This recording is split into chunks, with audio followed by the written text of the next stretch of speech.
There's an interesting article that came out at CBSSports.com by Dennis Dodd in ranking the hot seat. It's the hot seat rankings. I guess your annual coverage of which college football coaches make it canned. Never an easy conversation to talk about, and I'm not trying to make light of it, given the impact that it has on the coach, their family, other assistant coaches that are on those staffs. However, they are compensated very nice, very well for their services, sometimes to not coach. So you can't feel that bad. But looking at this list, at the top of the list, for teams that it's maybe now or never, guys like Sam Pittman, the head coach at Arkansas, It feels like after a promising start, they've really kind of started to fall off and lost the identity they once built. It's only going to get more difficult, Texas and Oklahoma entering the conference. Billy Napier, who hasn't been in Florida that long, but in looking at what he's done since he's gotten there and the struggles they've had in the past couple of seasons, you just get a sense and feel that with this schedule they have this year, arguably the toughest in college football, it's going to be hard for him to be able to make it through unscathed and be able to still have his job in Gainesville on the other side of it. And that's just two of the coaches that it seems like they've got their work cut out for them. Two of the bigger names at two of the bigger programs, and I'm curious to get your thoughts on, Cristobal, is Ryan Day, who in this article is, they don't put his seat as hot. They would describe it as getting warmer. And I would challenge that assessment only because of the success he's had outside of against the rival, that team up north. Because if you're purely basing it on that, this season could literally just come down to that singular game. Yeah. And if they don't beat Michigan, you'd be hard-pressed to go through the history of Ohio State versus Michigan and how many coaches were able to survive losing that many times. I mean, John Cooper falls in that category, but ultimately he lost his job for not beating Michigan enough. Yeah, he did. I was there. I watched it. I'll say, I was gone by the time it happened, but you're right. I made this point during the season, this past season. If that's the premise of letting Ryan Day go, that he doesn't beat Michigan enough because now it's been 2 times that he's lost to Michigan, I would just say then if he loses again for a 3rd time, nature has run its course. And Ryan Day will go to another program, and he will most likely have success at another program because he's a fine coach. He just hasn't been fine enough to beat Michigan. And I made this conversation as it applied to – I don't want to bring Frank into it too much because he's not on the list, so thank goodness I don't want him on the list. But how do you find yourself wanting to replace and fire a coach that all he does is win? All Ryan Day has done since taking over, a daunting task, by the way. Who's going to just step in right after Urban Meyer and continue to win at the rapid clip that Ryan Day did? It was Ryan Day. And because he loses 2 years straight to Michigan, you want him out.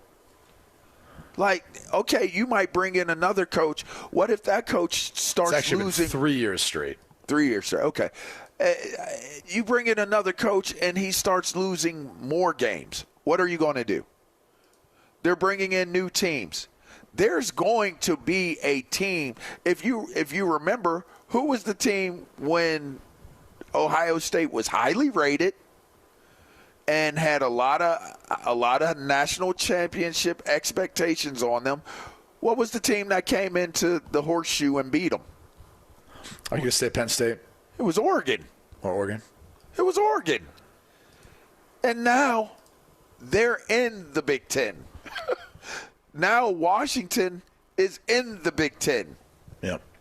These types of schools, they're going to come in and somebody is going to get clipped by one of these new teams. And to me, we're looking at these hot seats for guys like Ryan Day, who have had his only loss last year, well, he had he had a loss I don't count the bowl game, but his only loss during the season was to Michigan. That was it. That was it. And you want him out. That just, as big as the rivalry is, I get it. But it will never sensibly make sense to me that a man lost one game and you want him out. It'll never make sense. So if he only wins that game, is he okay? I know it doesn't. But being from Columbus, Ohio, understanding the expectations for Ohio State, understanding the perspective of Ohio State fans and how they view Michigan, and vice versa. I've got Michigan alums in my family, Ohio State alum in my family. I understand. I completely get it because that's the measuring stick. They all need help.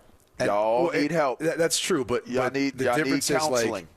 That's the measuring stick, and that's where you can apply this to. Could they lose every other game, and as long as he beats Michigan, he's okay? Is he safe? There'd be elements of that, but I think we both know that's a hypothetical. That's probably not ever going to happen. That being said, you could apply that same thing to anything in the business world. When you're in competition with another TV network, you're in competition with another business. You're measured against your competition. You're measured against your greatest competitor or rival. Sure. And that is ultimately what ends up writing the legacy and the story. And that's the unfortunate part for Ryan Day, who's been one of the best college football coaches, that it's just been that game that's been elusive for them. And I do think this year will be the turning of the tide. It's nothing against Michigan, but they've lost a ton. Transition year for Sharon Moore now taking over as full-time head coach.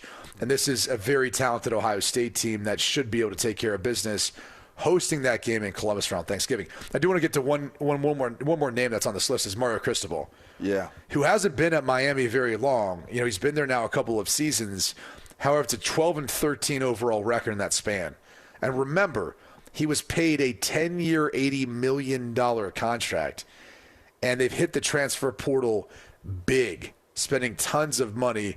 Cam Ward, their quarterback, who they've taken from Washington State, is one of those guys to remind you. And I also think it's tough to be able to watch the mediocrity that's taken place when there was initially so much excitement for Mario Cristobal, who returned to South Florida, but also the fact you've had Florida State, which has won the ACC in that span, and UCF, another in-state school that's making headway and improving under Gus Malzahn in the Big 12. Yeah. And so it only makes the lack of production in the ACC seem even that much more disappointing, I think, for a lot of Miami fans who had big expectations. So that is a team, that is a school that, even with the gigantic buyout that it would be to move on from Mario Cristobal, they've got a booster who will write that check. John Ruiz has ponied up to try to win and contend for a playoff spot. And I do think this year will be the year that they do it. But if they don't, keep an eye on that one. Because that could be one that could get a little bit contentious, a little bit crazy. I think you're right.